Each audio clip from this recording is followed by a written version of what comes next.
Pusat perbelanjaan masih jadi tujuan warga di Palembang menghabiskan waktu libur Lebaran. Di salah satu mal di Palembang, warga terlihat padat. Antrian terjadi mulai dari pintu masuk hingga tangga eskalator. Saling berdesakan kerap tak terhindarkan. Sebagian warga pusat perbelanjaan masih jadi pilihan destinasi liburan. Mereka umumnya datang dengan mengajak keluarga untuk berbelanja, makan atau bermain di wahana.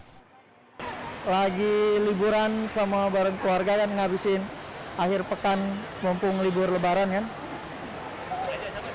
sama keluarga jalan-jalan juga sambil belanja.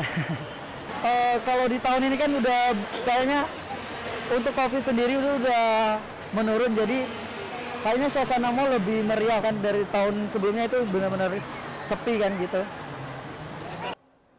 Naiknya kunjungan di mal dirasakan tenan seperti usaha retail. Terjadi peningkatan penjualan pada Ramadan dan Lebaran tahun ini.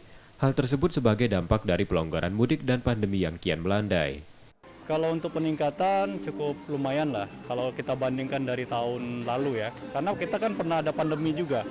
Jadi untuk tahun ini karena ada kelonggaran dari pemerintah dan juga dengan prokes yang tentunya tetap kuat, ya tetap ada peningkatan yang cukup signifikan lah.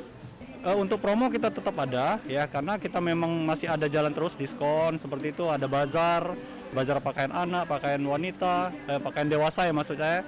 Kemudian juga ada beberapa kategori-kategori barang yang tentunya diskonnya sampai 70%, masih kita jalankan itu. Tingginya tingkat kunjungan di mal dan pusat perbelanjaan diperkirakan masih akan terjadi hingga beberapa hari ke depan saat berakhirnya masa cuti bersama. Rizky Nurmizan, Kompas TV, Palembang, Sumatera Selatan.